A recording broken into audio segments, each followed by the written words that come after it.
tends to be very, I don't want to use the word controversial, but he looks at both sides of the coin. He calls a spade a spade. He is excellent. He is very good. Steve McKinney. All right, let's go. Off the chair. I feel Mr. McKinney is excellent, is professional in his field, and he takes care of all issues. I listen to hard copy, but like to hear various viewpoints, and it helps. Okay. Hard copy is my show. Steve McKinney is my man. Well, it is 13 behind the hour, 5 o'clock in the afternoon. It's Thursday in the Bahamas. And of course, today we're talking with the people over from the COI. And they're here at the house today because they've got a lot to say. One wants to be in charge of the area called Fort Charlotte. That's my area. And the other wants to be in charge of another area who is over at Englerston. That's another wonderful area that a lot of people are needing good representation in. And so we're looking forward to seeing how well the COI will perform this time around in the upcoming elections, which is now scheduled for 2026. That's what they say. It may happen just before then. We don't know. But we do have the people on the show today. And of course, we're going to introduce them just momentarily as we talk here today on Hard Copy Live. It is 5 o'clock. Hard Copy is a presentation of the Mckinney Media Group. Copyrights 2024. All rights are reserved. The views, statements, and opinions of guests expressed on this show do not necessarily reflect the views of the host, sponsors, or operators of this radio station. No part of this program may be copied or reproduced in full or in part without the express written consent of the producers. That is, of course, the Mckinney Media Group. This is Hard Copy on the Mckinney Broadcasting Radio Network. And Hard Copy seeks to lay out the facts in simple fashion for the inclusion of all the Haymans and Bahamians at heart. The focus every day to move forthright in our manner to build a progressive and developing country. And our desire is for a Bahamas with a competent, skillful, and productive workforce. We want a country that can feed and sustain itself. We want a country with a brilliant, visionary action plan that's ready to embrace the future of hope and prosperity. We encourage like-minded Bahamians just like you to participate with intelligent and honest contributions.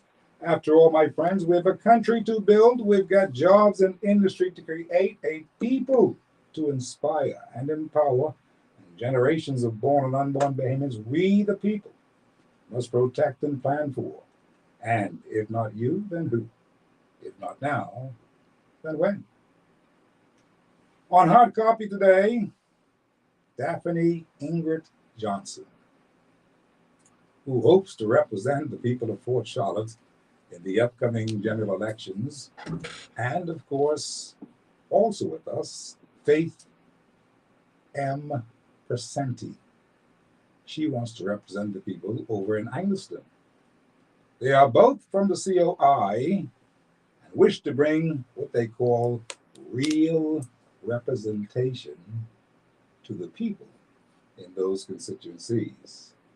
The COI is today, right now, live on Hard Copy, and they are posing as the new candidates for the COI. You know, they've named some 19 of them already. They have jumped the gun on this particular occasion because they're the first one out the gate with naming of 19 candidates so far. And the two that I mentioned just now are part of this particular grouping. So today we want to welcome them both here to the show. How you all are doing? You go first. Hi, Steve. Nice to have you. Nice to be here. Yes, absolutely. Nice to finally meet you. Yes. I have been listening to you for over... Don't say how long. I won't. A long time. Understood. So it's really, really nice to be on your platform this Absolutely. afternoon. My pleasure to have you all. Yes. And of course, Ms. Percentie, I've heard so much about you. I've heard that, she's a good candidate. That's what they told me a long time ago. And here I am meeting you right now for the first time. And I met the other lady last week from Freetown. She was very, very good at what she did. And I'm sure that you all are going to be just as good or even better because you have areas that you need to have real representation in. A lot of people, even in Fort Charlotte. Now, this is considered to be an area that they want to say is upscale, but it's not really upscale. We have our own set of problems in this particular vicinity. And of course, Alfred Sayers is now the MP for this area at this time. Gladys Hanna is Gladys Hanna Martin is the area MP for Englerston, as we all know. And they are two heavy hitters as far as the other parties are concerned. But we believe that you can tackle them. At least you can make this a spirited and very, very successful campaign if you are up to it. Now, I want to find out from you all just how you plan to do what you plan to do in the areas, because the people need help. They need help as far as the food store situations are concerned, the social aspects are concerned, the crime is concerned. This is in both areas. So it is like nothing for you to sit down here and talk to me today about what are the things that you plan to bring to the area to make it a little different than what has always been, for the most part, in those particular areas. Fort Charlotte, of course, has grown to an area whereas now it is not as good as it should be, and it never was this way. It's always a fantastic area, but for some reason, somehow we have fallen off it a little bit in this particular area. So I'm saying today that you need to tell me how you're going to convince these people that now time for a change. You bring the right representation to the area. You're both youthful and young and strong, I may add.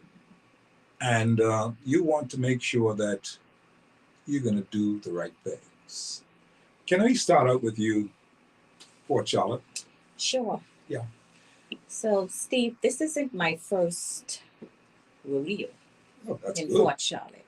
I Understood. actually ran in this area during the last general election. Is that right? Okay. Yes.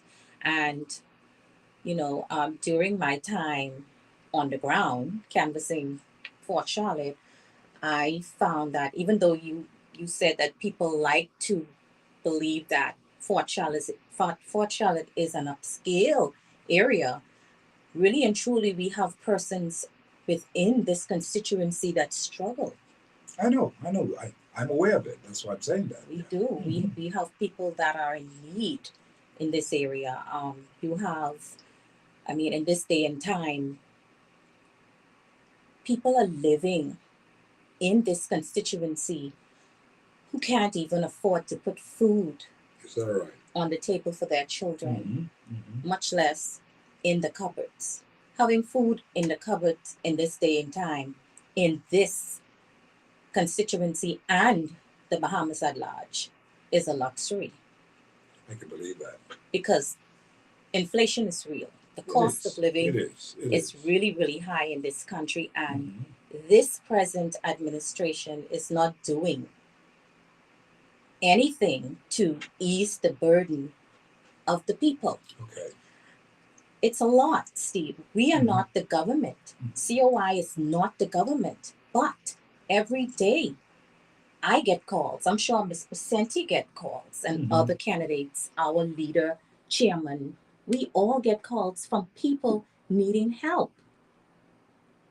Okay, so it really, really, really is depressing to canvass these areas, listen to the cries of the people, I can imagine, and not being financially in the position to really help these people. Homelessness is a big thing in this area. Yeah. Homelessness. There are a lot of people in this community right now, in this constituency right now, that are homeless. I know of a lot. Many of them are living on the beach. They're living on the beach. I know what you're talking about. There is not one single shelter in this constituency for the people that may fall on hard times. and need some assistance with getting back up. So, COI, once we get in there, and we're going to get in there, we are prepared to govern from day one. My message, my message is empowerment. I am here, Steve, to empower the people. That is the main reason I offered myself to run. Understood. In this next general election. Let me ask you this question though, but when you ran the first time, that was the last election. Yes. 2021. A lot of people, they were able to get to know who you really were. You went door to door. You did some movements, and you got kind of good response. I did. So you were encouraged to now come back this time around, and you aligned yourself with the COI, and you believe that you are in fact ready now, ready to take on the day. And what are some of the things that people have been saying to you since the last time you ran, and now that you've been going back to them?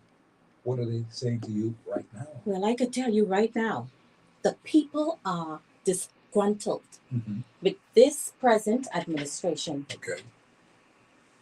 They are disgruntled. A lot of people are telling When you say disgruntled, you mean that they have difficulties in how they are dealing with the business, how they are managing the country? What are you talking about with that? Those 2 points are part of the problem. Okay. But people, again, in certain areas of this constituency are struggling.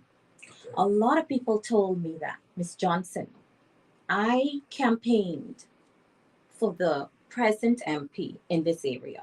And today, up to today, they've been in power, what now, 3 years? Yes, it is. Some persons haven't heard from their MP in this constituency in over 3 years.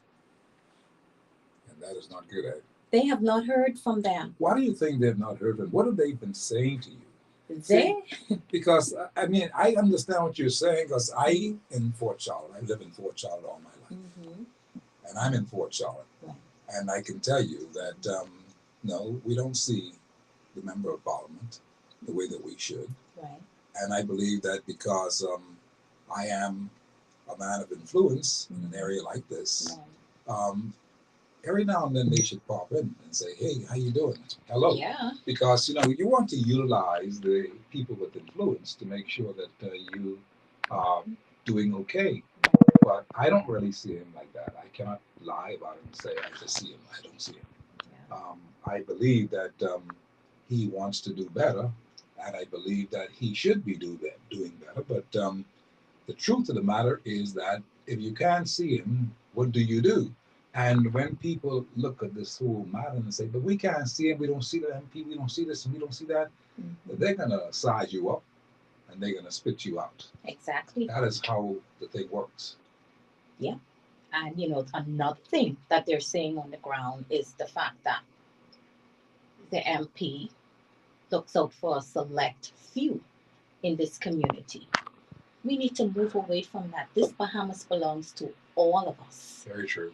All of us. You can't just empower one set of people while the other set of people right in your constituency suffers. Come on, those people gave you the job to represent them. And now you're not answering your phone? Yeah. Hello? We need real representation in this community. And I believe, they're comfortable. In other words, they feel like they got this.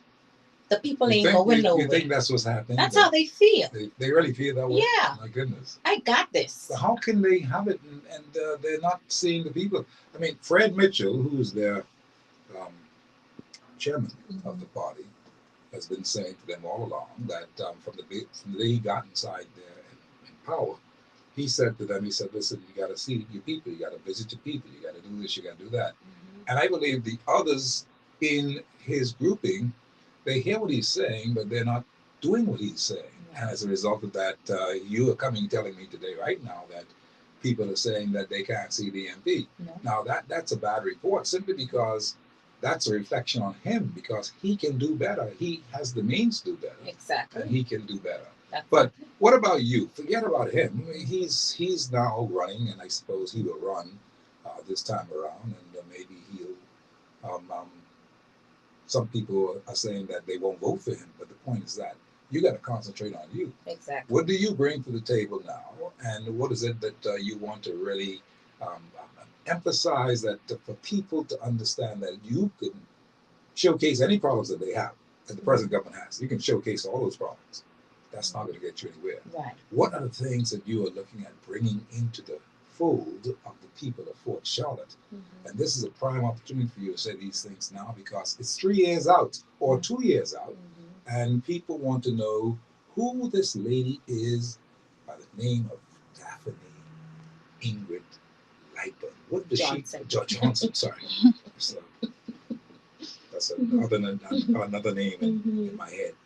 But they want to know who she is and what will she bring to the table that will tickle their fancy to the point where they want to support her wholeheartedly. Exactly. So, yes, my name is Daphney Ingrid Johnson, and I grew up, believe it or not, in Black Village, not too far from here. So, yes, I grew up in a setting like Fort Charlotte, in the poorer parts. So I know all too well of the struggle that the people go through. I have worked in the tourism industry for the last 28 years. Okay. Yeah. I am a mother of two, grandmother of two, and now I'm an entrepreneur. Very good. I do my own thing. And my message, like I said, Steve, again, is empowerment. I'm here to do what I need to do to empower the people. The mindset of Bahamians in general needs to change. Okay. It needs to change. Once we the mindset of the people. The mindset of the people of the Bahamas needs to change. The entire Bahamas needs to change. Okay. We need to stop settling for crumbs thrown from the master's table. Understood. How much more crumbs can we eat? Okay, so I want to empower the people of Fort Charlotte. I want to build a center where they can come, the people can come and learn new skills to empower themselves. I want to assist people with feeding themselves. That's another thing too. Food security. Yeah, the food thing is a big thing in this town now. Yeah. Because everybody's talking about how they want to do more to feed the people. Because apparently our people are just under this poverty line to the point where we're like somewhere about 43% on the poverty line. You're right there. And people don't understand what that means. That means that people need to eat. People need to eat. People, I understand, needs to eat. We're going to get to you in a minute. They know that people need to eat. People need to have something to eat every day. Every single day. And it's all the time that they have to eat. So this is not like you just walking through the park and you can just stroll and swing your hands and say everything is good, everything's good. No, sir. No, it's not. People now need to have something to eat. They need somewhere to live. They need shelter in their homes. Yeah. And these are real commitments that all members of Parliament should look at and say, we've got to really do something for these people. Yes.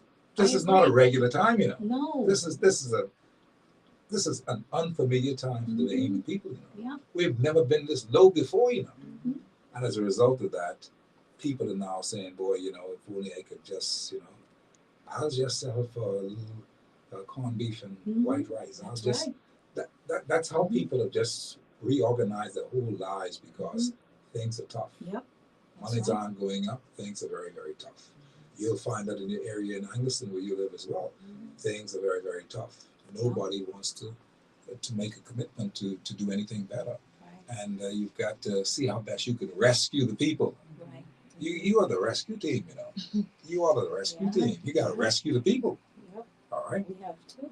Now, I want to also involve in this conversation to Miss Faith Percentie, because she has an area just like yours, even though people are saying, no, wait, Fort Charlotte better than that area. Well, okay, I understand that. But I'm saying the inundation of the Haitian national in that particular area is phenomenal in Englerston. Okay, it's the first thing. I don't know how you're going to get that area sorted out, because I go through there all the time now. So I got a friend who travels in that way, and buy some lunch in the area in that area. And my whole thing is that I'm amazed at the amount of shanty towns or shanty-looking towns in that vicinity. Now these are supposed to be good houses and all that kind of stuff. You got hell in your hands in trying to clean that up or trying to regularize that area. But it seems as if the members of parliament, and I did say members of parliament over the years, in the last 10 years, there's only been one member of parliament, which is Glennis Hannah Martin. That area is just an area that is there. Okay? It is really not a Bahamian area. I can tell you that now. I've been through there, up and down, up and down. I'm looking to see where the houses, what's going to happen. You've got a lot to deal with in that particular area, and a lot of it now comes to the point where you're going to have to do some cleaning up in that area. And not only that, I don't mean to scare anybody, but you're going to have to be able to bring some value to that area again. That area, in case you don't know, was built up by all the Ragged Island and Atkins Island people and Maguanan people in that area. All them big shops and stuff that you see in that area, they were built with the monies from the contract. Years ago. I'm showing you something. Once upon a time, that's where everybody went. Can we get that back to that area again? Or do you think we've lost it for good? What's going to happen in that particular area that you're now working on? Maria. I got your attention just now. Go ahead. First of all, blessings and favor to the Commonwealth of the Bahamas, and of course to the people of Englerston. Hell is not in my hand, it's under my feet. I got you. Definitely. Yes, Englerston can retain her glory back. She can retain wonderful. I'm happy to hear that. Most certainly. As I canvass the community, and of course I had an opportunity beginning from last general election to really canvass the community from a political standpoint, but I've always been in the community from ministry standpoint. Okay. And so I have an understanding of what. Yes, we have a lot of sections that are predominantly built like a shanty town, but when I canvass those areas, yes, we have some illegal immigrants that are living in there, but we also have a lot of Bahamians that are living in those what we call shanty towns. And yes, right? Poverty line is low. Persons can't afford $1,000 apartment. So because they cannot afford an $1,000 apartment, for most persons now in Englerston, and I'm talking about those who are Bahamian citizens, they find themselves living in those particular situations where they have to rent, the $50. So don't believe everything you see. Not everything is structured the way that we see it. We have to look into it and find out what is the details and what really is taking place. So yes, we do have a heightened of illegal immigrants in that area, but there are a lot of our Bahamian brothers and sisters that have found themselves in those type of predicaments. And of course, during the last hurricane that we had, we had a lot of family that came into Nassau, and so a lot of them have found themselves, and I'm talking for Englerston, have found themselves in those situations. And so of course, for me, it hurts my heart to see that the government really have not reached out to address this matter. And can I tell you, the fact is we say to people, well, you don't have to depend on the government, you have to do it yourself. But you must understand that You have to give persons opportunity so that they can build themselves to be able to empower themselves, so that they can live better. Yes. Of course, you talked about the poverty line. It's low. Persons can't find a job, and those who find a job, it's paying minimum wage. Minimum wage cannot sustain a family. I understand, yeah. And in most circumstances, it's a single parent home. Maybe the mama is there with her kids, and her little salary can't do it. So she now is either living with someone, and that's a lot. We find a lot of that in the Englerston constituency. You're either living with the families, or you're ending up in one of those, as you call them, shanty town situations. So you're looking at bringing positive change to the community. Most certainly. How much are you looking forward to bringing positive change to the community? Because the other lady who was here with me today, of course, I'm talking to Mrs. Johnson. She's saying that the people need a mind change. The mindset has to be different. And you want to bring about a positive community change in that particular area of Englerston. And I'm wondering how is that going to be possible at all, considering that you're dealing with an area that's been around for so long, and the people have their own ways and that kind of stuff. And I'm not trying to discourage you. I'm just saying to you, I just want to challenge you to say that you have a task on your hand. That's what I'm saying. I don't look at it as a task. Help me. I look at it as an assignment. Okay. And most certainly, any assignment that is given, I stay focused to what the assignment is to complete it. And you think you can get it done? I most certainly believe and know that I can get it done, because I'm following instructions. Now that's another story, right? but in terms of the mindset of the people, yes, we have to address people where they're at. And of course, a lot of persons, their mindset is just in a place of just trying to survive. Their day-to-day routine is about surviving, and in surviving, they do whatever they have to do to survive. How do we change the mindset of people? Listen, you literally have to put different programs and opportunities in place. When a person can see that they have an opportunity to better themselves, they now see themselves in a different light. If I don't see an opportunity for me to get out of the situation that I am in, then I will continue to see myself in a downtrodden situation. I will continue to see myself in a depressed place. So we want to help the people's mindset to change. Understood. Of course, with prayer, most certainly have to throw that in there. But if we want to see the people's mindset change, then we have to put certain opportunities and programs in place where persons can literally believe that there is better for them. You're a former welfare trainee officer with the Department of Social Services. That gives you a good lead to go into an area like that, a depressed area like that, to really show exactly what it is that you bring. You're like Mama. Mama reached now. Mama got the answers to what's going to happen here. So, what are your thoughts along those lines? And since you are like considered the Mama of the COI, to bring the kind of, I don't want to make you sound old. Oh no, not at all. I want you to play the role here. You're the Mama of the COI, ready to bring the kind of discipline and the kind of contributions to an area like Englerston. And they badly need this. They need a big sister, big mama kind of person to help them along the lines. That's what you actually need.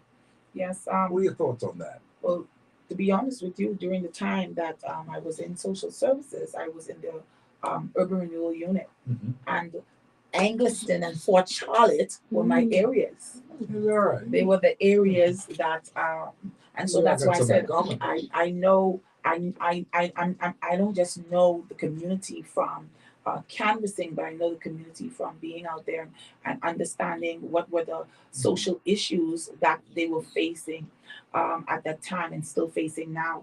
And so, of course, when you speak about being a mama, I take that on with pride, because a true mother is one that nurtures and that cares and that empowers and wants to see the best for those who she's nurturing and caring for. And so most certainly and she's going to try and do or put in place whatever she can to ensure, and if I can use the word children, to make sure that her children are on the right path. And that is so important for me with Englerston.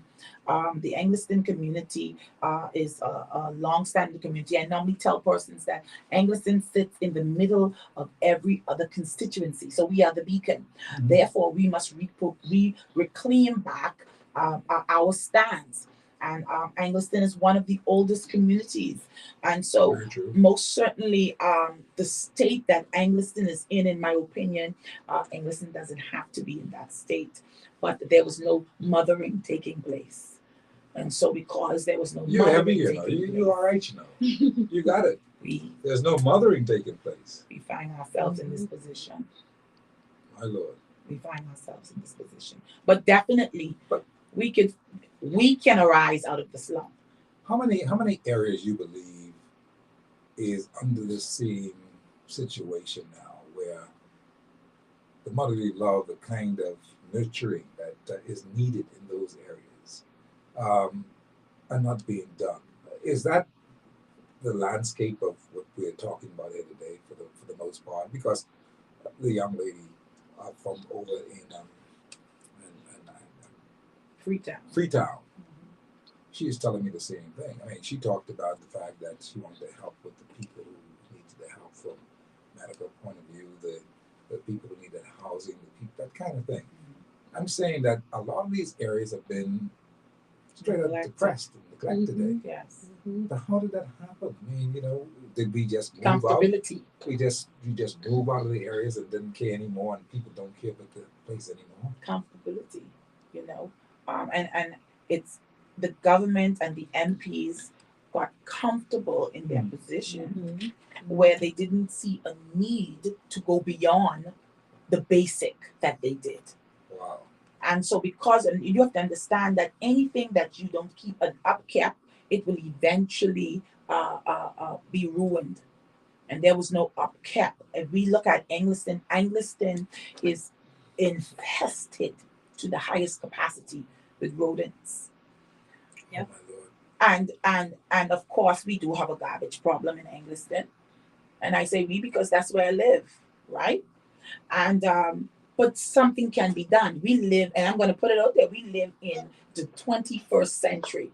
There are different devices that are out there that can be used to insert within the community that can get rid of the rodents. It's a matter of research. It's a matter of testing and implementing. But when we have a don't care attitude, or we are comfortable, or we don't feel the need to mother, we don't care, or we don't live in that area. And I'm not knocking anyone, but when you're not feeling what the people feel, then it really doesn't matter to you, right? This is the issue that we have. But the rodents problem that is in Englerston can be solved. I found a solution to it. I'm waiting. Okay. That sounds good to me. You hang on to that, because I want to see what you're going to get done for the people of Englerston, and I hope that they understand exactly how terrible the situation is and how bad they want it to be finished with. But I wanted to ask you something. You and of course Mrs. Johnson.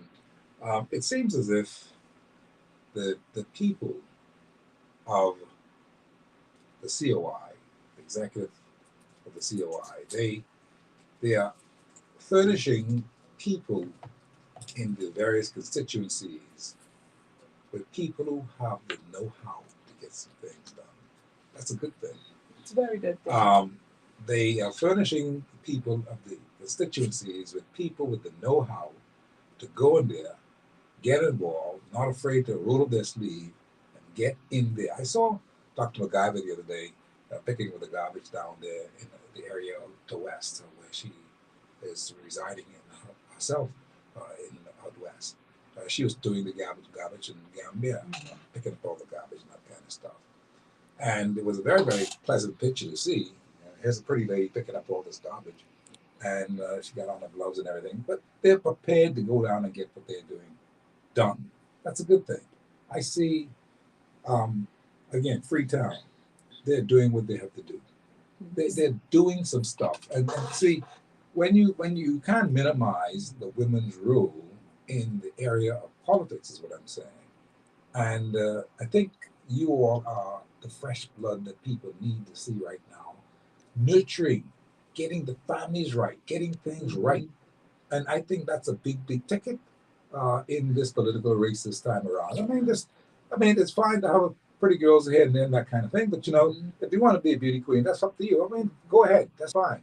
But you see, you need to also have some people who have the know-how, do what they have to do to get the jobs done. And that is what we're talking about, because you need real people on the ground to make this thing happen. What are your thoughts? I think, Steve, the people who have been selected and sits with the Coalition of Independents, we are the people, and if I could say it in that term, I understand. because we have been feeling the effect of government after government, and we are tired. I don't believe that we just stepped. Well, I'm going to speak for me. Yes. I didn't just step forward and say, "Oh, I want to go and run." Obviously not. I saw where there was no future for my children. I saw where the children around me were suffering. I saw where the senior citizens around me who have worked for so many years are suffering. I had a problem with that. Guess what? In having a problem with that, I tried on my own to accord to help in the community. Yes, but helping from this point is not sufficient. Do you understand? And of course, we've elected these governments in so that they can make the best decision for us as a people. And I can say that the government have not been making decisions, have not been putting policies and procedures and legislations in place where the people will benefit. I have a problem with that. And so because now I cannot trust the governments that we have had in back and forth, somebody now got to stand forward. Well, then I trust me. I trust me too. That's right. I might as well say it like that. I trust me. Right. And I believe that the leadership in Coalition of Independents trust us as well, because they see that we're not just talkers. You're doers. We are doers.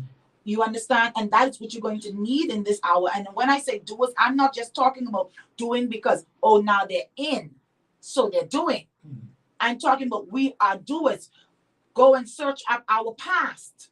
Yep. Search up the past of those who become well qualified. Exactly. To do what you're doing. And so it's a passion that comes with it. So our leaders don't have to say, well, hey, go and make sure you're in the community with your people. We automatically going to go in the community with our you're people. From those communities. That's the most amazing thing. See, I'm hoping that people will now take another look at this thing and seriously take a look at it, because you've got to find out who these people are, who they're sending to us. And if they're not from your area and they can't represent what you are representing and the key things that you need to have done, you need to send them out to play. You need to find people who are totally within the confines of your area and they're keeping pace with what's happening in your area. When your garbage don't ain't pick up, theirs ain't get picked up. But then that's a problem, Steve. I got to jump in on that first, because once you're going to talk about the garbage, that's a problem we have in Englerston. And one of the issue is that they have now privatized the garbage disposal collection. And so now when the garbage truck. Of that from earlier in the year when they were doing that, then they didn't pick up the garbage around here for about three months. And I got on the radio and I did the whole thing, and then they came and they said, "Oh no, we didn't do that. The garbage truck was just break down," and that's what they told me. But the garbage truck is collecting on one side of the road, and the people on the other side of the road can't put their garbage in that garbage truck. What is that? Well, tell me, what is that? I need somebody to help me with that, because I'm not understanding that in no capacity of the way. So they only collected certain people garbage. So certain garbage is being collected, or the garbage truck is only for a certain area. But if you through one corner, Steve, I mean, like my trying to say, make it make sense. Yeah. If you through one corner and the garbage truck is passing through the corner, how are you telling me that, oh, it's only for the persons on the left side and not the persons on the right side. I'm not understanding that. So I have to make a call on that. So now what we have persons now saying, well, let me pay you. Let me pay the truck, the man in the truck who driving the truck. Let me pay you on the $20 for the 10 so you can stop and get your garbage. So that's even further taxes on the people. We don't have to experience that, Steve. I know we don't have to. We don't have to experience that. We don't have to experience anything that we are facing in our little country. And I say little because of the amount of people that we have, but we are a great country. We don't have to experience we don't have to experience the level of health care that we experience in. It's supposed to be free. I can preach today. You open the door. It's supposed to be free. Our health care is supposed to be free. Our country can be in a better position. Our education is supposed to be free. You understand? We have persons in our, listen, I've come across some skilled persons in the Englerston constituency. I got some plans for Englerston, Steve. You hear me? We can reclaim our beauty back. We can reclaim our stance back. I've come across some skilled people in Englerston, but because there's no opportunity, or because certain issues when they were a young teenager that they went through, it cost the whole life to stop. Come on, man. No, you got to fix that. Somebody got to advocate for them. You gotta look at this whole thing from the perspective of Fort Charlotte as well, because I know that we've got our own set of problems down here, and just like all the other areas, they have a tremendous amount of problems that they've got to deal with every day on a daily basis. And I'm sure that I know that you've been hearing people tell you, Mrs. Johnson, about the taxes and all that kind of stuff, and how they've been paying some of the taxes, and how the water bill is so high, how the light bill is so high, and you can't get a break, and every time you turn around, there's another water bill, there's another light bill for you. Well, not water bill, but there's another tax for you. And people cannot handle that. And they don't understand that people cannot handle. This is a serious situation in our country every day where people cannot handle all these taxes. Everywhere you go, there's tax. Food store tax, everything tax. And tax the water. Right? How are you dealing with that? Because I know that you go into some homes in your area, Fort Charlotte, and they're telling you, boy, this government gonna have to stop this nonsense with this tax, because I know exactly what they tell me. So how are you dealing with that part of it? How are you going to bring relief to those people if in fact they've been taxed overboard? With that, Steve, like you say, the government don't need to be putting all these taxes on the people. They're taxing the people to death. Literally to death. People are dying in this country from stress. They're dying. What I plan to do is to implement strategies that will help people to create jobs for themselves, create business, not even jobs. I don't even like to hear that word job. Businesses. I cannot sway away from empowerment. The people, once you empower the people will be okay. You cannot tax. Every time the people turn around, tax people. People literally have tears in their eyes talking about the amount of taxes this government is putting on the people. You think this government has been really, really a bad boy when it comes to taxing people? Because, I mean, this is the worst I've ever seen. Yes. And it's so sad that a select few in this country, they don't go through what the average Bahamian goes through in this country. I don't know what kind of hearts these people have to hear the cries of Bahamian people, and for it to just go on deaf ears. Like, you can't get through to them. It's almost like y'all hate the people. When it comes to the roads, and in Fort Charlotte, the flooding situation, these people have little cars. Their cars stop. They're already stressed out from the amount of taxes you're putting on them. And here it is, the car is gone because The road's bad. the MP would not do what he have to do to fix the drainage system in the communities. Which area, in fact, you're talking about in particular? Because people need to know. Right here off of well, right near to the MP's office, the corner opposite, Oh, okay. right through there on that T junction. Mm-hmm. I go there all the time. It's almost like I live there. Mm-hmm. Those people through there have become family. I go there sometime and just sit down and relax. And I have to drive through a lot of water to get there. And there's several other areas right in that community as well that floods. So we have not fixed the roads. The MP tarred the roads in Port Charlotte before Some of them. Yeah, some of them before he left to go and take up a job with the Department of Immigration and National Insurance. But they never finished the roads. Now, my biggest complaints about the roads in Fort Charlotte is that all these side corners that you see here, and the radio stations in Fort Charlotte, Right. 32 Gibbs Lane in Fort Charlotte. Let me just show you something. They've not replaced any of the speed bumps through any of these corners. And the people come from Nassau Street, wheeling in, making 1,000 miles an hour, literally, I'm telling you that.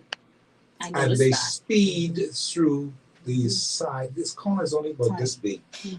This big. And let me tell you something. I'm fearful that somebody's going to get knocked. Not another car, but I'm talking about a human being. I've been on the radio for months since the member of Parliament paved the roads, which was a very good job. They paved the roads, but they never put back any speed bumps. So Gibbs Lane is a modern highway. Everybody from out west and from Fox Hill comes through Gibbs Lane to make their way to work or whatever. They see this as a shortcut. They don't go on West Bay Street. They don't go on the. They see this as a shortcut. And let me tell you something. The people are speeding on this road so much so that I have a grandson. He cannot go outside. The situation is locked gates. I cannot have him even attempt to go across the road. See, this is bad. We have that same problem in Englerston. That's happening all over the place. And I'm saying, you got to be wanting people to get killed because the cars are speeding so fast they cannot even stop. They will hurt themselves. They are reactive. We have some bumps that were placed in on Minnie Street and in Robinson Road. They paved the road and then they placed bumps, but they didn't put the marker on the bumps. Right? So you're driving and you can't recognize that they are bumps. So you're seeing cars fly up almost 2-3 feet off the floor because they are speeding through the corners and there's no markers on the bumps. See, this is how you police the whole situation. If you have the sleeping policeman on the road, if you have the speed bumps in the road, for instance, the people will discipline themselves that I can't go through that. I gotta slow down. They want to avoid the area. Let me tell you how I know this is to be a fact. The road in Fort Charlotte, back to Fort Charlotte, the road in Fort Charlotte, Providence Way, Providence Avenue, down in Fort Charlotte, that has speed bumps on it. That's close to the mine's office. Yeah. Hold on now. People don't go that way. They go all the way around by Seaford Aquarium, and they go on the other roads. They don't take New Providence Highway over here in Fort Charlotte. They don't do that. You know why? Because the roads are bumpy and they have to slow down. So that's policing the situation without you even being there. I say, bring that same situation to Gibbs Lane.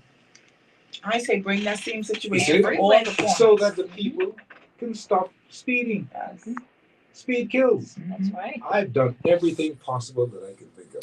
I put the commercial on the radio. Speed kills. Slow down. Wow. I put commercial on the free. I just did that so that people could understand. But you see, The fellas are mean and interesting. The fellas come through this corner on a Sunday. What? And I want the police who are hearing me today, please come here on Sundays and park your cars on the side of the road and catch these fellas who's doing nonsense. They come through here and they wheelie in.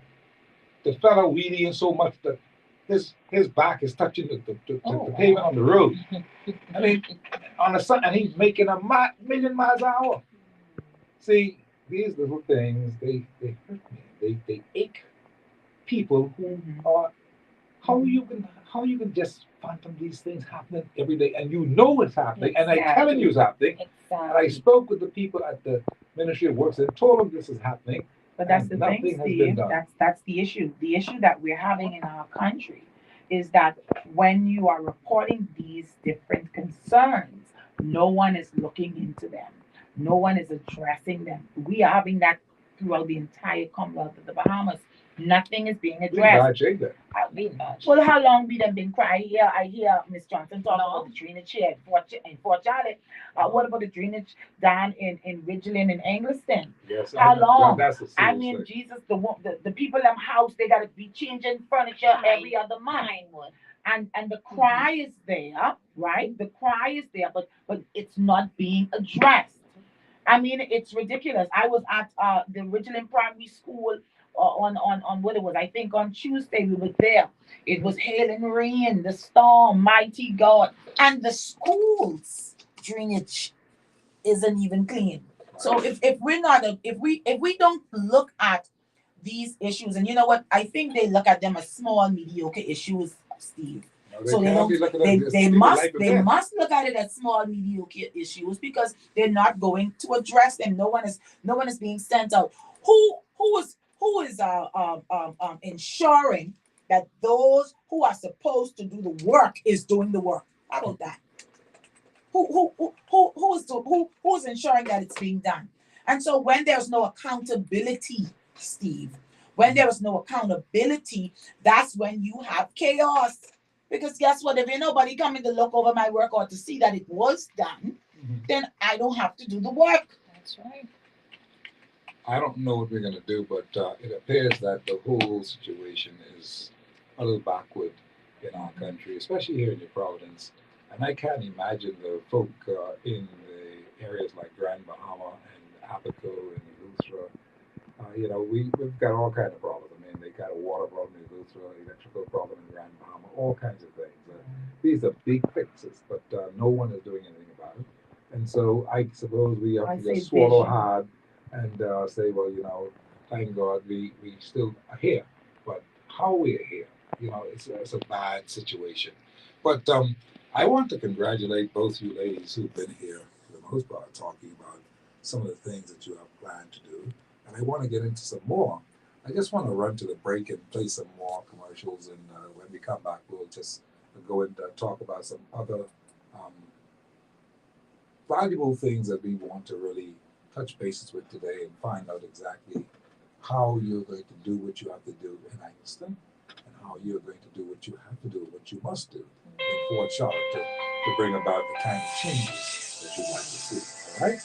So let me just run and pay a bill or so and come back and do what we've got to do right here on Hard Copy Live on a Thursday.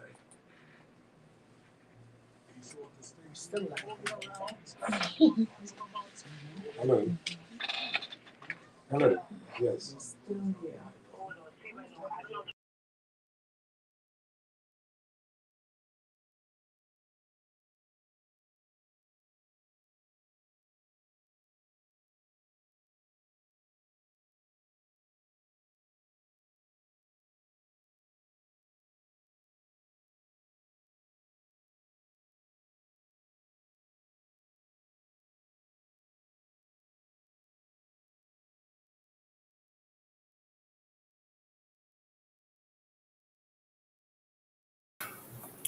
Good afternoon, ladies and gentlemen, and thank you so much for being here and being a part of this. Thank you for every Thursday coming on Steve Mckinney Show and hearing from our candidates. We're going to roll them out two at a time so that you can introduce yourselves to them. But of course, call into the show and let them know that you support them. let them know, ask them questions about what that you want to ask them about their community, their constituency, and about the Bahamas right now. Have a conversation with them. This is your chance to be introduced to all of them. And we're going to be doing this every Thursday. So thank you so much for being a part of this.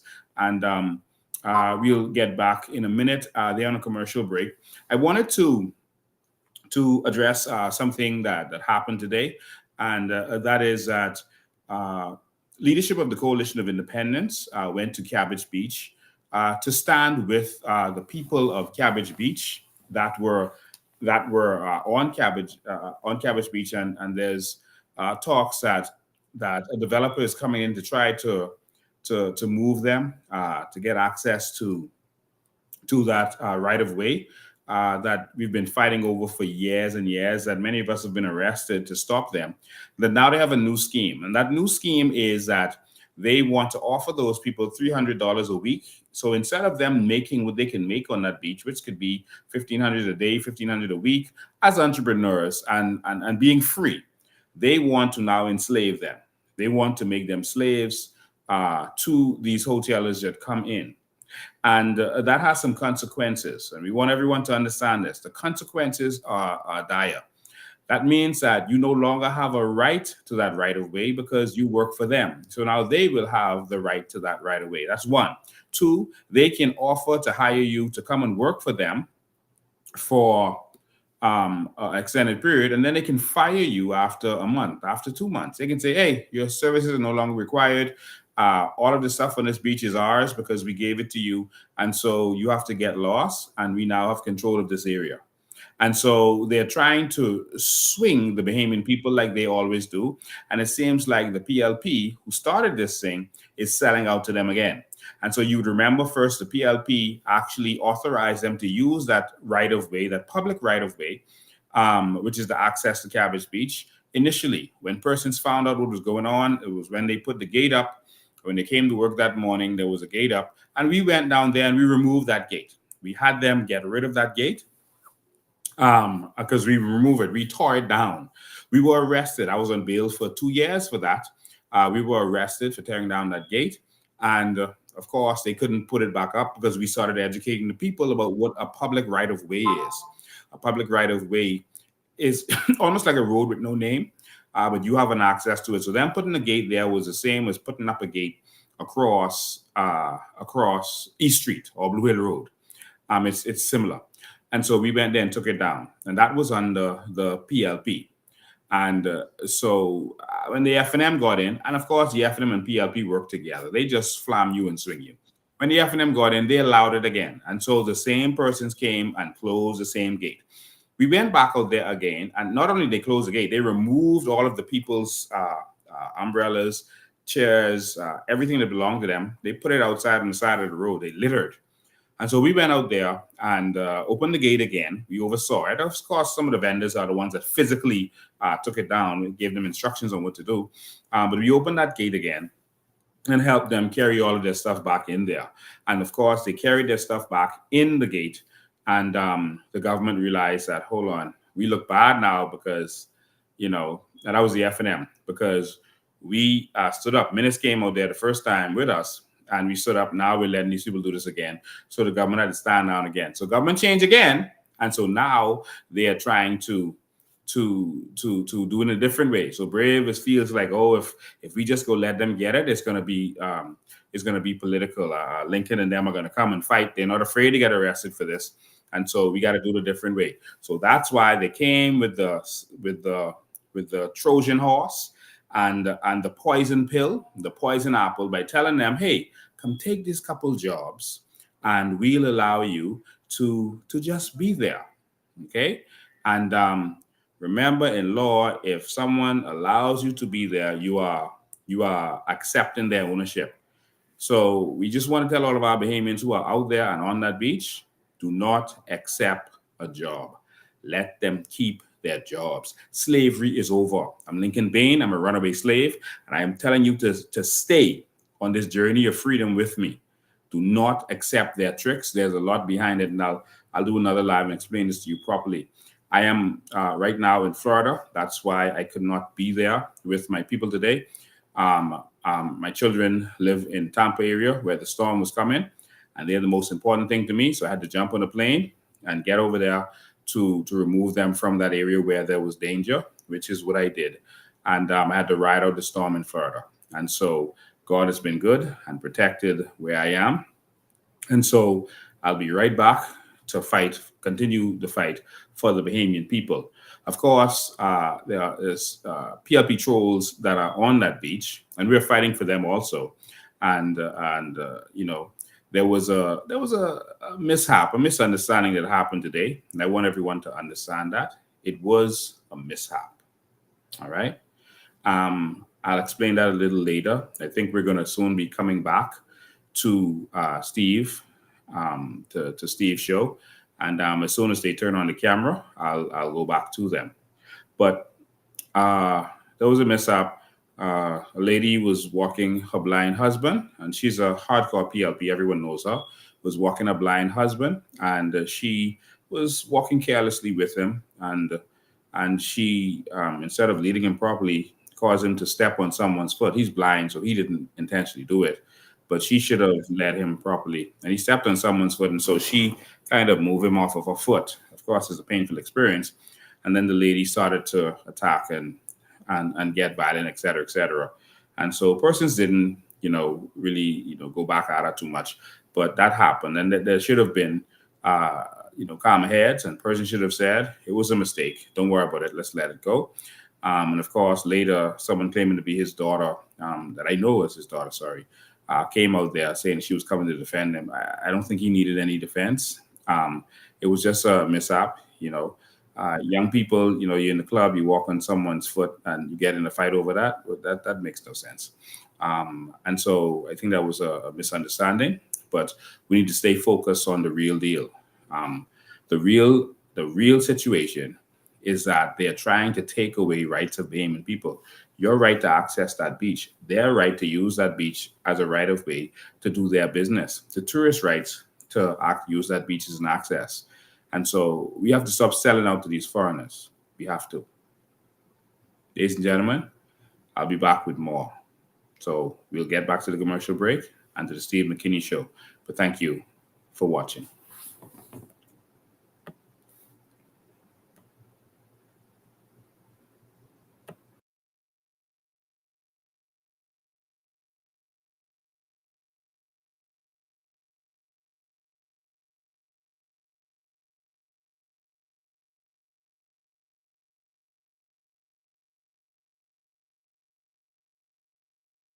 It's happening. I mean, we know that area is a low area, and don't you think that the people should have already done the government, whoever, the developers should have done something with that area to rise that area and make sure that you don't lose so many. Boy, Steve, I right now when I got the house, I was happy, right? You don't have to get your own things, right? Right. But I saw it buy it. You're sorry you bought it. You're sorry you bought it. You got your own house, but you're sorry you bought it. In this area. Hmm. I can't say it because you know what you buy it. So, what are you hoping to see happen in that area? You going to depend on anybody in the government. All I know, Steve, I want the government to do is help us. Listen, I just had bought in my house a couple of months ago. Maybe I know what I mean. Mm-hmm. Flood again then, I was blind, I couldn't have a daughter. But now I can see. But see, I don't know what that's going to do with this final kind of area, okay? I don't really know what I can't say, Steve. But you gotta want better. Don't you want better?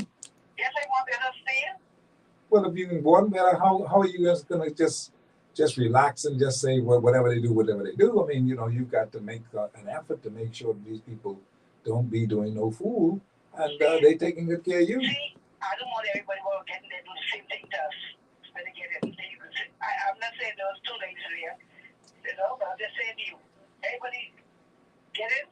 They say what they can do, but they don't do. Okay. So you don't feel in this country, Higgins? Tell me about it. You don't feel they got their pension to go shop and get groceries? Tell me about it. And when you get your pension can pay light, water, phone, get food, eat, the food's so expensive, pitch it on. You know? Yeah. So I don't know what they can do. See, Well, what you gonna do? You need to go and change things for people who you've been voting for. That's what you need to do. You need to change them. Steve, Yes, ma'am. you see what they right there? How much time they change the bill in Congress? How much time? Steve. Mm-hmm. Steve. Yes, ma'am. How much they run the time? What's called the name of the village in these areas? Who they are? Well, the officer late night. Right? One side. In this road. Mr. Remy. You got it? Yeah. Mr. Rami? Oh, yeah. You talk. Yeah. I remember Mr. Rami. Yeah. Okay. Now what they do with that? Nothing happened for them, mate. Same party. That's what I'm saying. Right. Well, listen, I hear what you're saying. Give me a second. And boy, I know that it's not easy. It's not easy being one of those persons who have to vote them in. And good afternoon, caller. How are you? All is well. Awesome. Yeah, I just want to say something about what the last caller said just now. I don't want to be able to like, make people how a person think, right? I hear a person say, other persons want to get in Parliament just to do the same thing that these two parties are being done. I just want to be this clear. Let me just clear something for you, right? You only had two parties running this country for the last 51, 52 years. All right, to be clear. It has never been a new party running nothing. It's always been the PLP and the FNM. All right? You can't say, or you shouldn't say, that someone who's never been there or persons who have never been there will get in and do the same thing. Okay. And that's fair, right? That's like if I have a business, right, and I fire a cashier for stealing. Should I hire another cashier and call the cashier thief? No. No. I should hire another cashier, but be mindful that it's possible that this can happen. Absolutely. Give them a fair chance to prove themselves. Absolutely. Right? You're right about that. So yeah, I just want to say that, it's time for us to You can't judge a book by the cover. You just gotta give people a chance, and you can't say, well, all of them like that. They don't all do the same thing to me. But you've got to understand the woman's right. The woman has been there for 32 years. She built a house in that place, and she's not gotten a good deal from nobody. And the whole thing, she's discouraged. And that's what discouraged people sound like, that they sound that way because she's absolutely discouraged. And you got to understand that too. So put all that in the mix.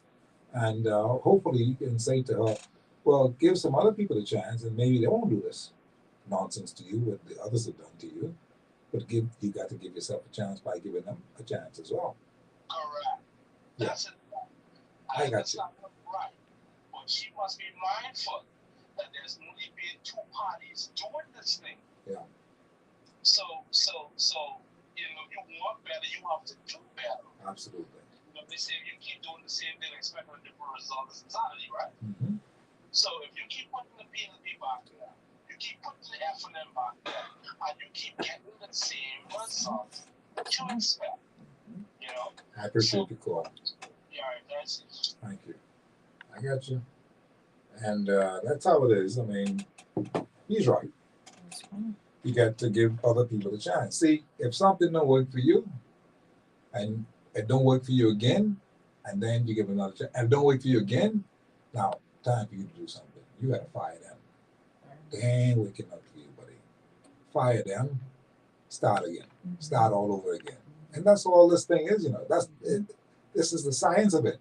Right. You start over again because these other guys have not worked with you and they have not benefited you in any which way. You want to talk about the price high, people can't afford grocery. That's the same old story. No matter what you do in this country right now, I got the same problem here. I want to do other talk shows, talk about other things, right? And I'm telling you, people say, Steve, man, the people, they ain't got no food. They won't let me go anywhere else because this is a crisis. It's a crisis. And we've got to deal with the crisis. And I'm hoping that COI will deal with this crisis. It ain't your fault, but you can come in and aid the people fix the thing. Show them just how we're going to try to get these things done for you to be a benefit of what we are trying to get done. And talking about that, what is it that you're trying to get done? Do you want the people to be a benefit to what you're dealing with in the COI these days? And tell me how. How's that going to happen? Go ahead, Ms. Percentie. Well, one of the things that I love about the COI and that we are pushing, and we say, of course, the ideology of the COI is that we believe that the Bahamian people should benefit in every area, especially from our natural resources. And of course, these are means that are there, that are in place, our carbon credits, all of these things are there, where we know that if it is put in place and structured by the right people, and I gotta say it like that, the right people who will ensure that the people of the Commonwealth of the Bahamas benefit, then we will see the rise of our, like I say, the new Bahamas. And that's what we are looking for. We are looking for our people to benefit. Man, you gotta benefit in some portion of the way, right? No question about it. So if you ain't got no food, you can't find no place to live, you can't get no job, you can't open up a business, what's happening? What's happening in our country? What is being put in place that our people can say, okay, well, I didn't benefit from this portion, but I benefited from this portion. The Coalition of Independence is saying that when we come in, we're coming in to ensure that the people benefit from what belongs to the people in this country. Do you feel the same way, Madam? I feel the Johnson? very same way. This is a rich country.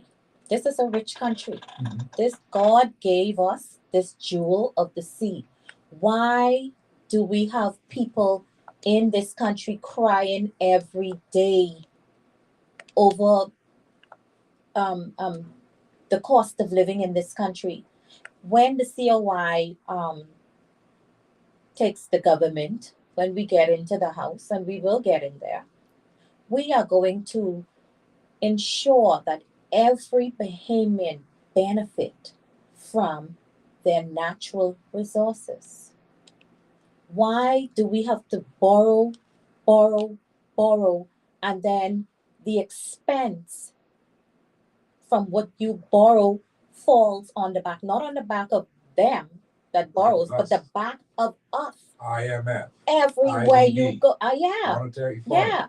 And now that you borrowed the money, we are the slaves to the lenders. The people crying, and you're living life. I ain't getting none of that money. We're gonna ensure that you benefit from your natural resources. Let me challenge you. They're saying that there's no natural resources. Just go with me for a second. We know better. We did the research. We know there's natural resources. We know all kinds of things happening here. We know the aragonite, the carbon credits, so all kinds of things that bring about natural resources in this country. We know about it. They can't fool us with that no more. That's a bygone era that they were talking about. Perry Christine and talking about that. That's nonsense. They know it. And we know. Ministry, there it is. The point what I'm making is that now that we know that, how do we tap into what we're going to get done and get the things, the products and stuff made for us in the Bahamas, or bring in the professionals who can get this thing happening to make it happen for us in the Bahamas? Because the Bahamian people really do believe that we have natural resources. We've been saying all along, the abundance of the sea, all those things that happens in our country, a fine sign. I mean, we just talked about it yesterday on the show that I did with the Nickel and Seymour. We have it all right here. God has blessed us abundantly.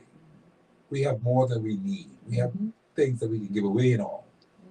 But for some reason, we are not into it because we're too lazy, or the leaders are just hoggish and taking everything for themselves. You see? And so I'm saying, what are we going to do? I want you to hang on to that. What are we going to do? How are you going to help us to define this whole matter of the natural resources we do have, and how we're going to further develop that in the future. Hold on for a second. Hard copy, how are you? Good evening, Steve. How are you today? Very good, thanks. How are you today? Good. Good evening, guests. Good evening. Good evening, caller. This question is for you both. After all the negativity, all the rah-rah about the COI, what inspired you both to represent the COI? Why? Good question. You want to go first? Well, well, when it comes to me, I ran during the last general election with the Coalition of Independence. So running with the Coalition of Independence for me this time isn't new. And I ran for the same area, which is the Englerston constituency. Okay.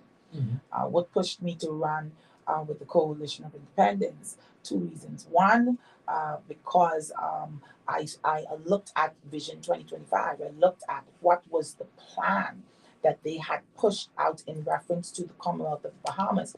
And I saw where this was vision that was possible, one. And two, of course, again, I take this not as a task. I take it as an assignment. So for me, I'm on an assignment given by God to ensure that our people come up out of Egypt. And so, yes, that's the reason why I am with the Coalition of Independence. I believe that the leadership is a good leadership, and I believe that this is the team that will bring our people out of Egypt and into the Promised Land. And Madam? yes, and to answer your question, caller, before coming over to the COI, I was a part. I didn't run it. I was a part of the DNA. Okay. I was their provisional candidate for Englerston. Oh, so I have done some groundwork in Englerston I see. as well. Mm-hmm. And I saw Mr. Bean, and I also followed his lives, the Vision 2025 that he put out there. And I would like to encourage Bahamians to watch it. And like he said, host watch parties. And I was like, you know what? This ship looked like it's going down, and we all know that ship has sailed. And so before it sailed, I jumped off and I went on over to the COI. And, you know, the leadership of the COI is as passionate as I am to ensure that Bahamians live a good, decent life like everyone else is living in this country.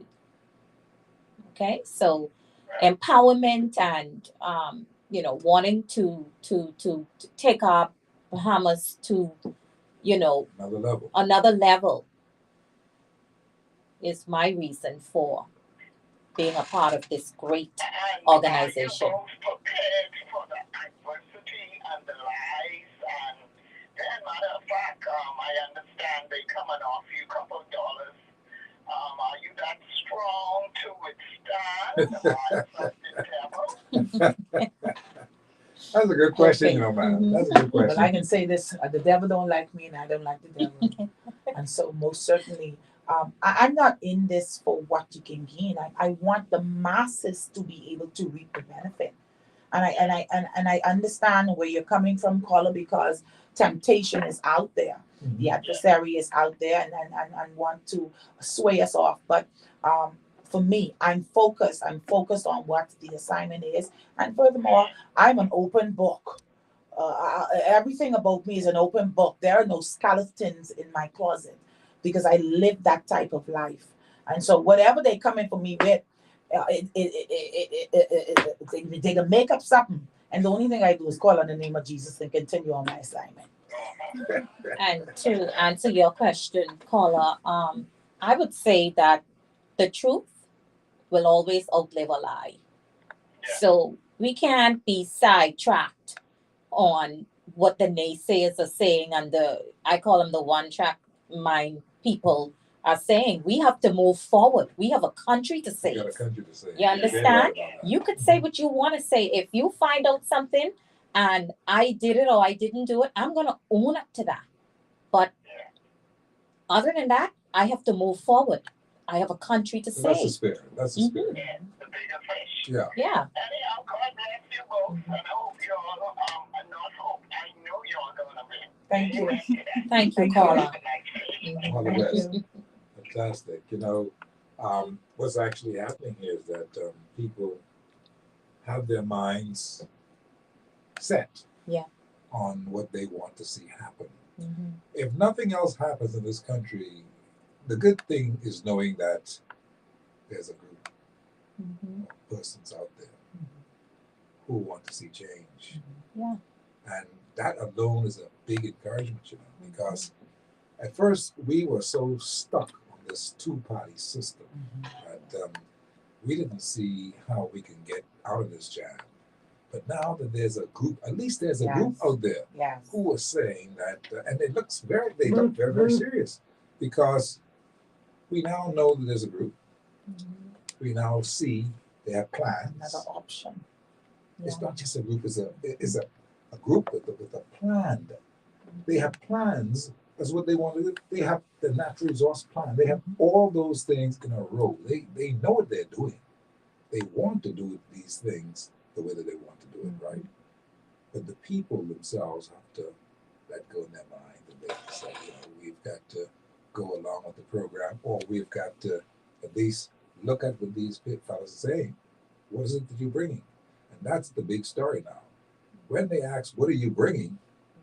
You just can't just say, we got natural resources. You got to bring the whole kit and caboodle and say, this is what we are putting on the table. Here, this is what you should be eating from. This is how it's going to happen. Are there plans like that right now that you have in your mind that you can start to exchange with the people of Oklahoma? Most certainly. From the standpoint of the Coalition of Independence, of course, we know that we have set plans in place, waiting to execute them from day one.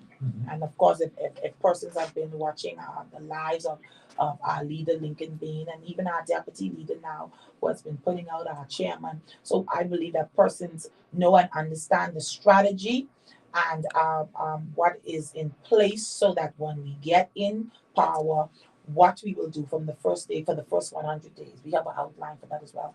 Of course, for Englerston constituency, I have several plans because, you know, like you said earlier, Steve, Englerston, the state that Englerston is in, for me, we need to arise out of what we're in. Yes. And one of the major issues, of course, alongside so many others, but right now we have a rodent problem, right? We have a serious rodent problem in Englerston, and of course, maybe in other constituencies, but I'm speaking to the constituency that I'm running for. Yes. We have a rodent problem. And of course, I have found what would be the solution for that rodent problem. I think the issue is when we talk about the problems, we don't speak to the solution. We don't speak to the solution to the problem. Now, I can give out the solution to the problem today for the rodents because, in my opinion, they got the money to go put it in place. So let me tell them so they can go and put it in place, because it ain't no about us just getting in power, right? We want to see the beaming people. Yeah. So listen, we are in the 21st century. All right. We have now what they call the rodent repellent, and it's a sound wave that is sent out in the airwaves. You know, we remember when we were children, they have a particular whistle when you blow it. For the dogs, they'll hear it, but the human can't hear it. Okay, so then there's a particular sound wave. It's called the repellent sound wave that the rodents, the ants, the roach, the rats, all of those animals, those insects and so forth, they hear that. Right. We can now take that device, and those devices, you have them where they're set, where you can place them in your home, or you can place them on the outside around your premises. So we can place those devices. Go ahead and purchase those devices. Look them up. You can place those devices throughout the Englerston constituency. And of course, other constituencies can use this as well. Place it throughout the Englerston constituency. Give it about 2 weeks. 2 weeks. Give it about 2 weeks. You won't see them. Give it about 2 weeks. I've already tested it on a small scale. I'm 100% sure that it works. So why can't it work if we implement it on a large scale? Okay, I hear what you're saying. Now, I got all kind of names that are going in my mind. I didn't call her mama, and now I call her the scientist. Now, listen, we on a mission. That's what they're saying. And what she's saying is going to be developed even more, and we will give you some more information on it. Good afternoon, Godfrey. How are you? Jeffrey, how are you? Good afternoon, Chief. Good afternoon, Peace. Coalition of Independence Representatives. Good afternoon. I'm sitting here and I'm listening very attentively to what you're discussing on this program today. It is great to hear that one of the persons in your studio is a former DNA member. The funniest thing, I thought I was going to hear from you when she said that, I thought of you. Because that is one of the words that is what tickled my ears almost instantly, because let me be extreme and straightforward in my commentary right now. To hear someone who was a former prospective candidate for the Democratic National Alliance having crossed over and also put the side by side the criteria of what the Coalition of Independence actually addresses on a daily basis. I can see the correlation easily between the aspects that the Democratic National Alliance wanted to attack in terms of nation building, and also those tenets that the Coalition of Independence is also speaking to. But the big thing for me here is that we're talking about bringing stability and bringing a level playing field for all Canadians in this country. And it is so unfortunate that, and I say this quite deliberately, it is so unfortunate that the oldest political party in this country, which was started upon the aspects of wiping the tear from every Bahamian act, looking forward to bringing the best that the country has to offer for all Bahamians to benefit and to prosper in this country, today has failed miserably.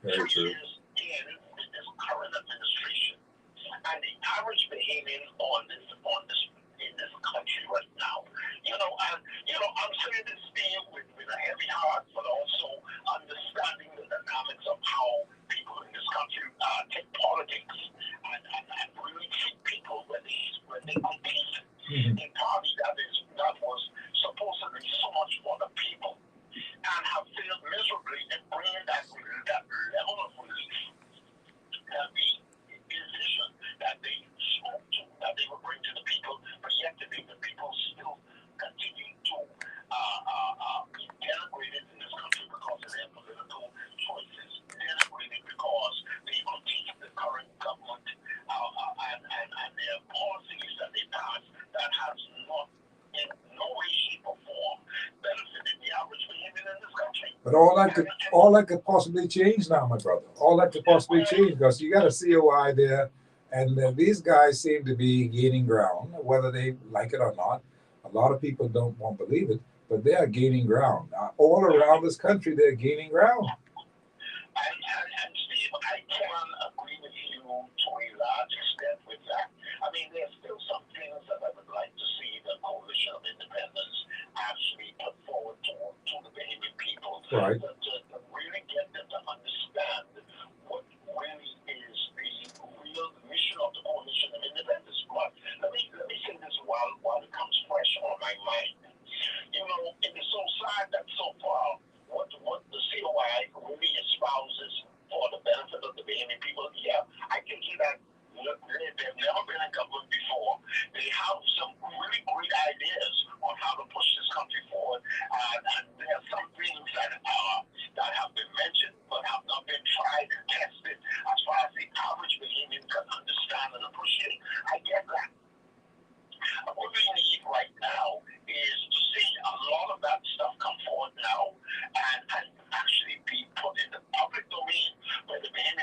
and Understood. touch it.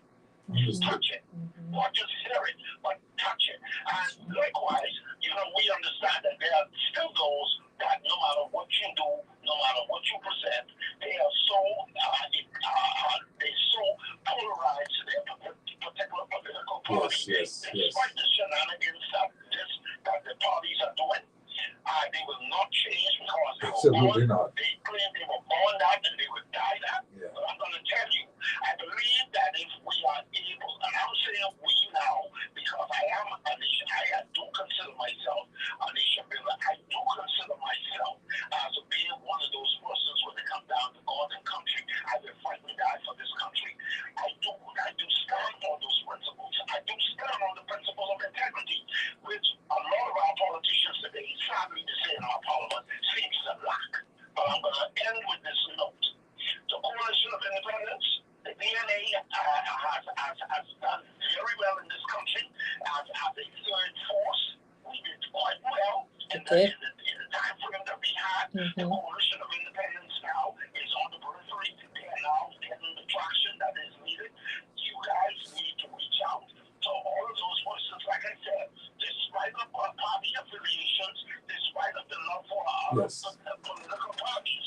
I believe that if you reach out across the board and recognize that this Bahamas is not going to go forward with just the ideals of the Coalition of Independence, but for every right-thinking, rational behavior that cares about God and country, reach out to the rest of us. Let's have that conversation around the table, because I can tell you, there's no way this country can continue on the pathway that we are right now, and we expect our country to succeed and be prosperous going forward 2026 and beyond.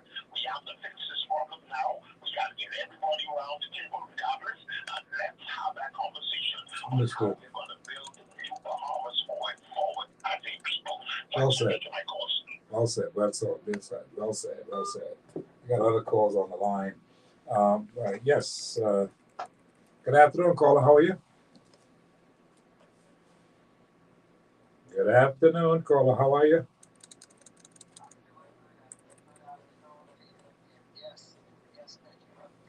Good afternoon. Good afternoon, caller. Slow.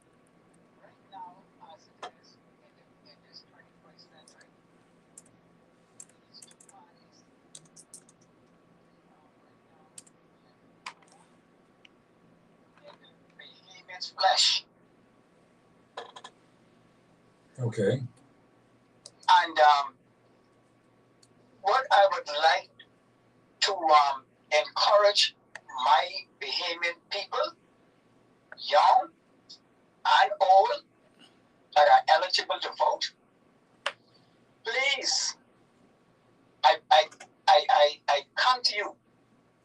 Go get your voter's card if you haven't got it yet, and vote.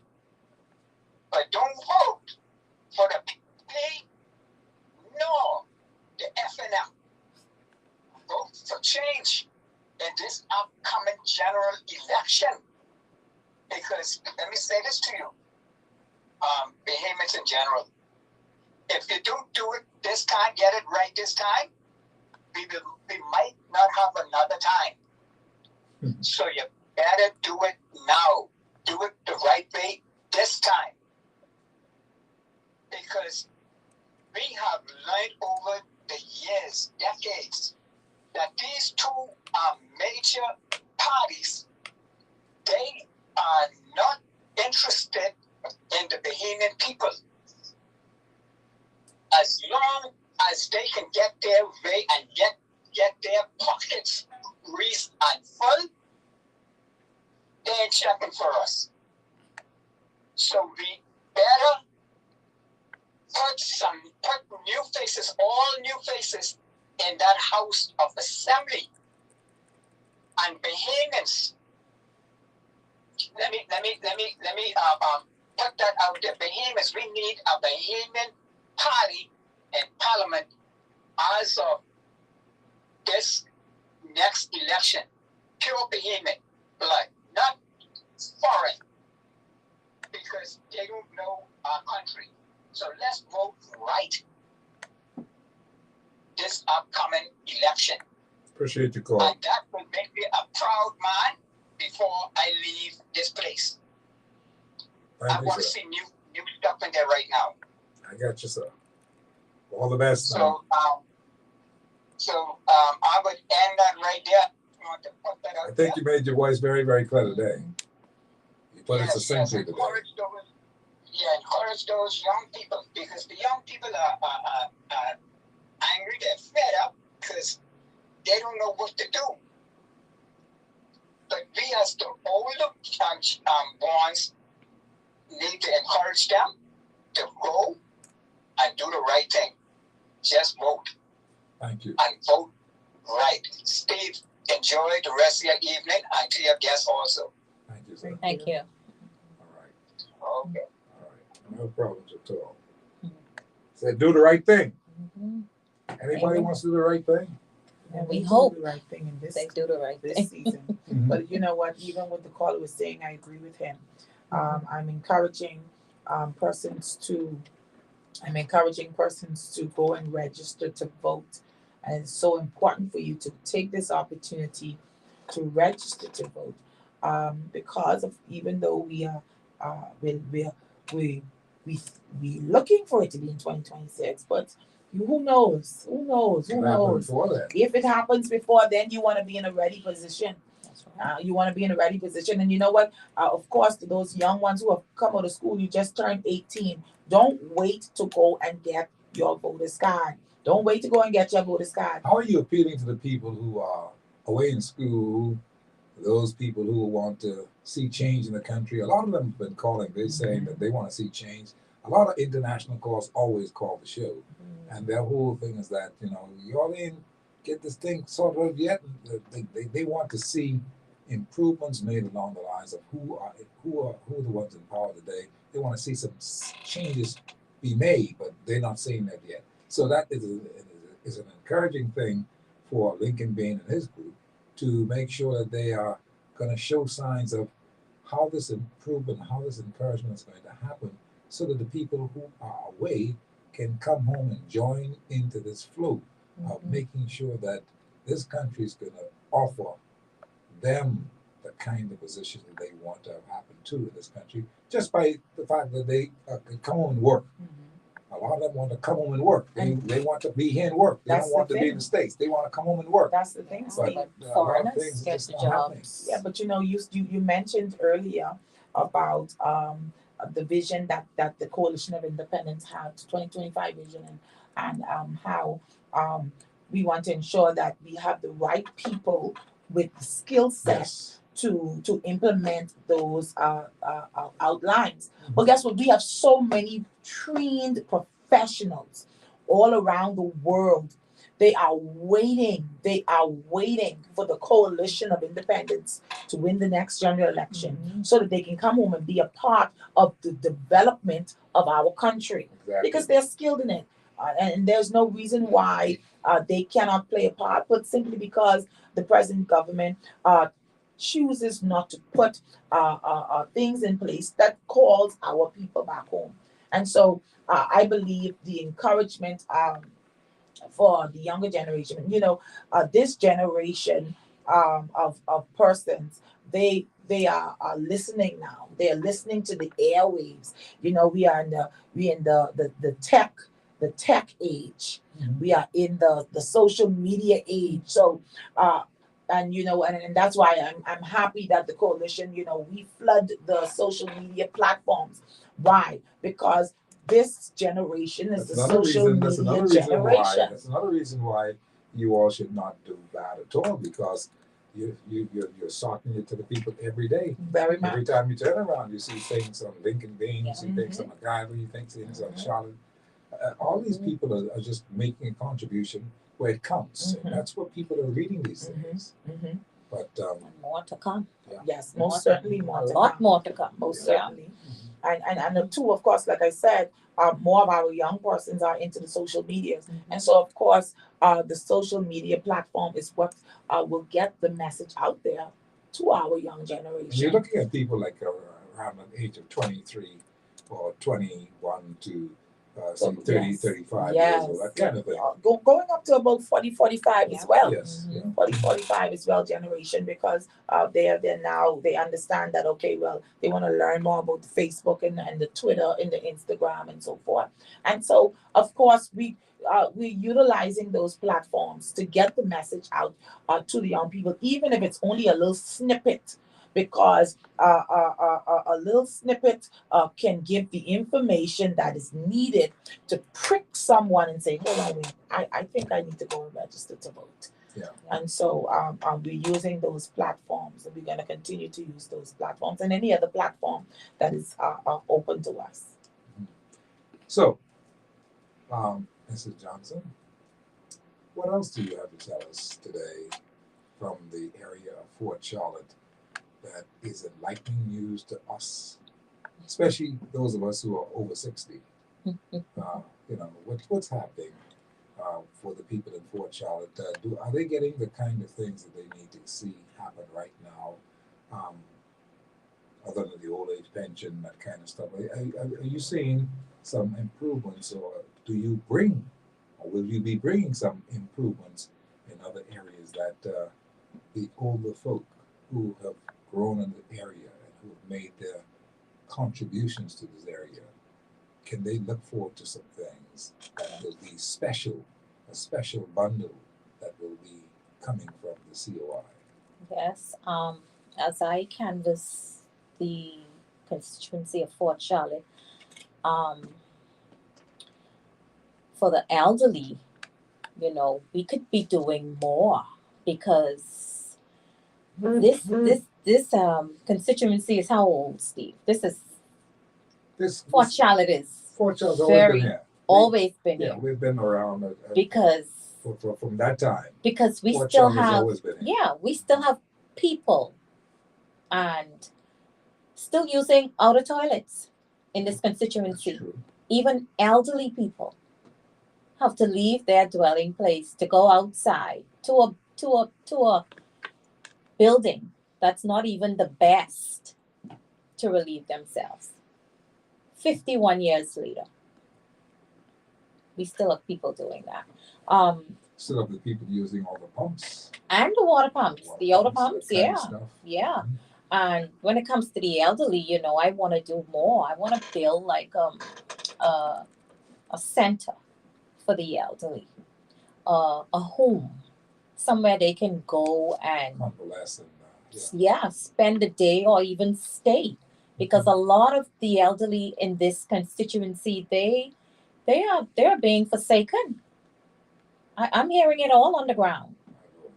The complaints, and while we're speaking about the elderly, let me just talk about some of the complaints that are coming from them, especially in the Rock Crusher area. Mm-hmm. They have a situation with gunshots being fired every single night. Motorbikes riding up and this you asked me about the elderly. These are the things coming from the elderly. So this is something that I have to fix for them. You have to make it comfortable for them.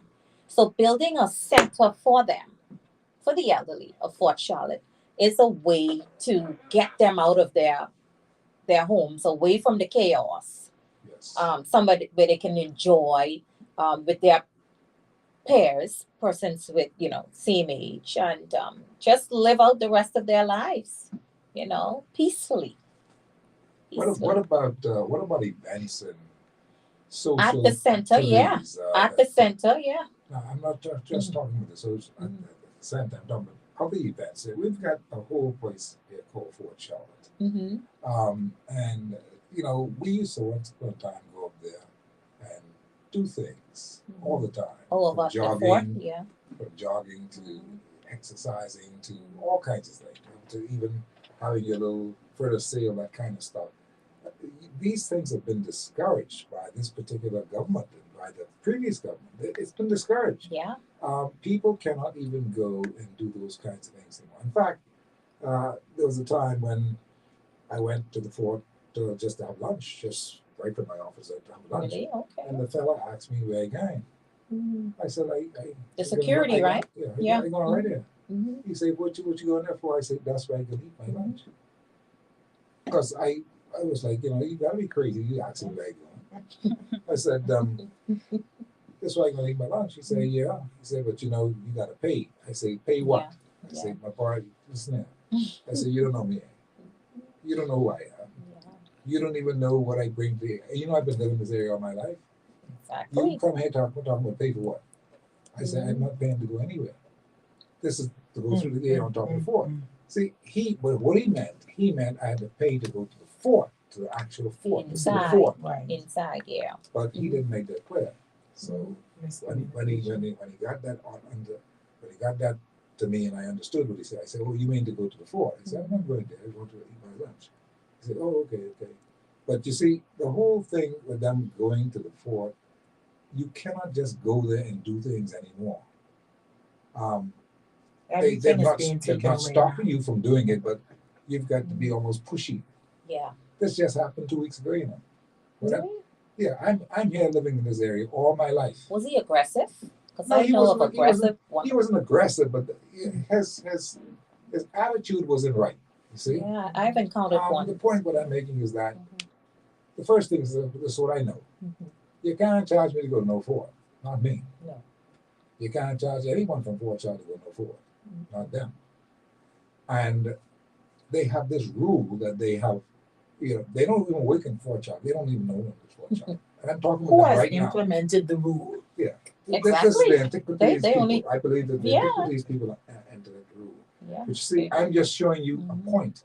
The point is we used to go there and do these kinds of things a long time ago, and it should still be a part of what we are doing every day. If those people want to go and do it. Exactly. But now you don't have any place to go.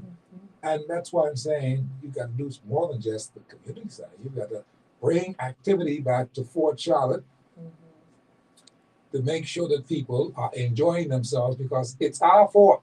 Right. I agree. You follow? Yes, sir. And we need to take ownership of our fort. And we will. So I'm hoping that you got plans for the fort as well. Yes. Yes. All right. 7 o'clock on the button. I just have to get that stuff. You understand this? Yes. Maria. You understand what I'm saying? Maria. That's fine. That's fine. Englerston has been in the house with me today. And of course, her name is Faith Maria Percentie in Englerston. She wants to represent Englerston. She's been there before, and she wants to go there in Parliament. She's asking you to consider her so that she can bring real representation to Englerston. Then, of course, I've been talking to today with Mrs. Daphney Ingrid Johnson. She wants to represent the people of Fort Charlotte. She seems to be okay to me. I like her. I think that she's going to be a good person to have in the mix.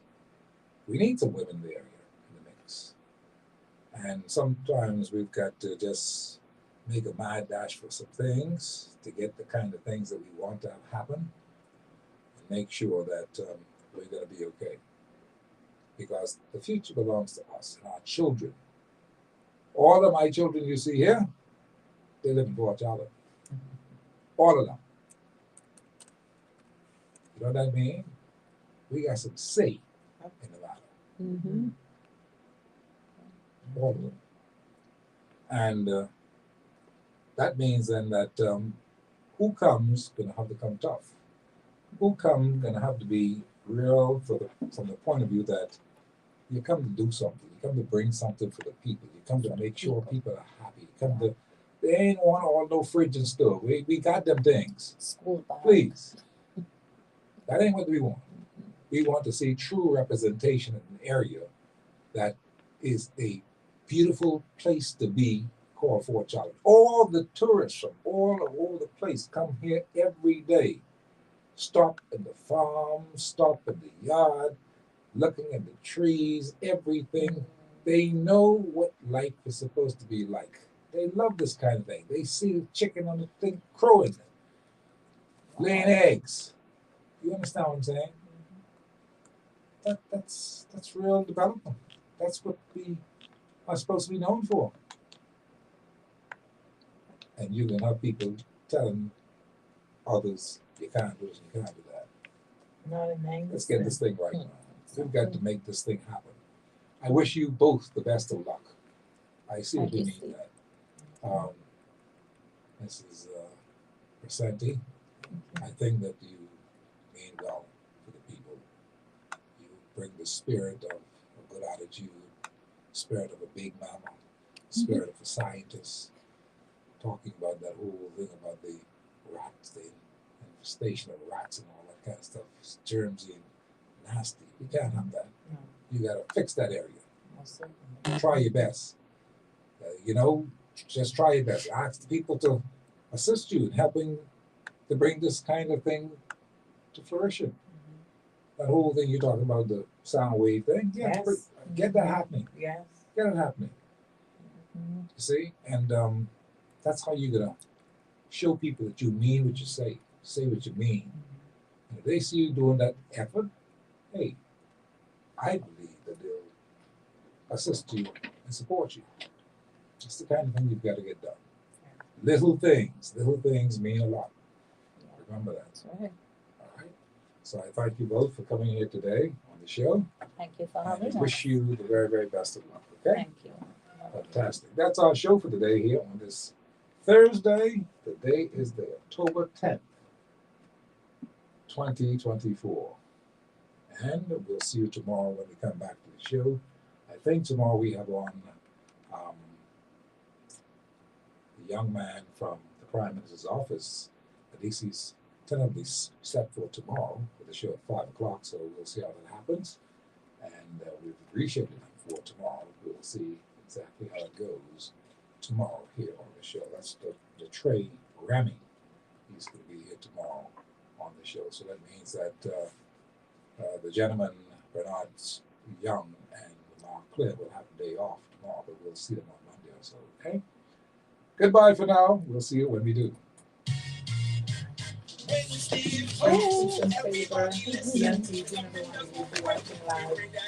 continue to do what we do in Englerston. Listen, we're going to need some sponsors so we can implement those raps because I look forward to hearing from you. God bless.